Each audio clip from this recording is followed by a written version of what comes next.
materi maupun mental untuk naik haji, Pak? 40 tahun lebih.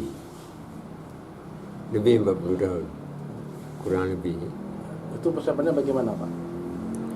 Simpan sedikit-sedikit Dari hasil perbelanjaan. dari hasil kerjaan sehari-hari apa, Pak? Ya, pencarian tidak lain inilah berkusuk. Sudah berapa lama Bapak menjadi tukang kusuk, Pak? Tahun 51 mulai. Sampai sekarang, Pak ya? Ya. Pak, untuk saat ini persiapan tunai haji apa saja, Pak? Tadi kan Pak tinggal berangkat nih, persiapan-persiapannya Pak, dengan usia yang sudah lumayan tua, Pak kan? Ya. Apa, Pak, persiapannya?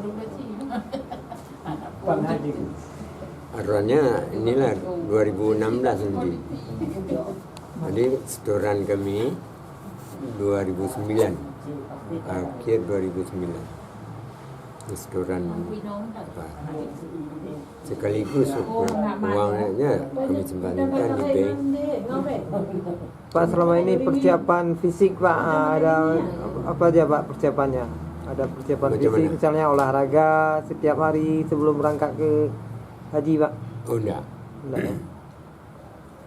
Pak, nama Bapak sama lengkap nih? Wahidin Hanafiah.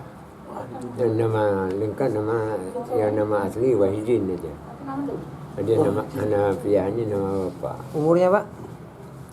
Lahir asli 1928. Lahir asli.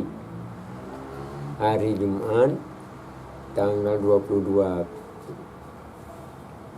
April 2028.